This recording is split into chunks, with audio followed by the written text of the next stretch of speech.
My name's Christina. I work for a mining company that's working in the exploration phase, so we're working through pre-feasibility right now. And yeah, I fly drones for them, mostly photogrammetry with a little bit of LiDAR scans here and there. Awesome. And can you share a specific use case or a success story that you use the drones for? Just based on where we are, it's pretty hostile terrain. There's lots of glaciers and steep ridges and stuff, so we use them to collect photogrammetry imagery where we can't put geologists or geotechnical folks, and then we use the scans to take like geotechnical measurements and stuff. So we map them afterwards for our structural models. And what kind of equipment would you use for that? Right now, we're just using the M350 with the P1 35mm, and then we do all the mapping with 3DM Analyst software from Atom Tech. Awesome. Yeah.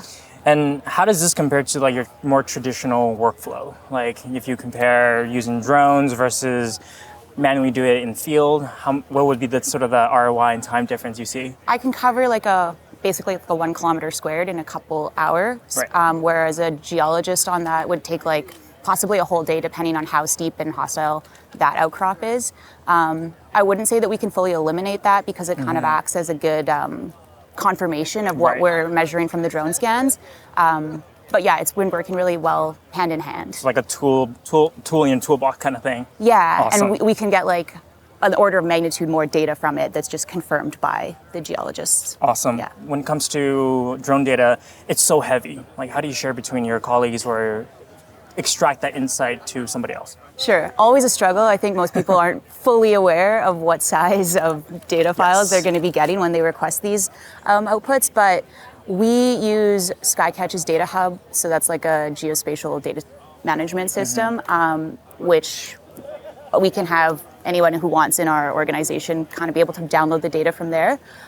Mostly I end up downloading it myself and adding it to whatever location they need, and then it's free for them to take. But yeah. Great. Where do you see the drone industry going? I mean, I think it's only going to grow.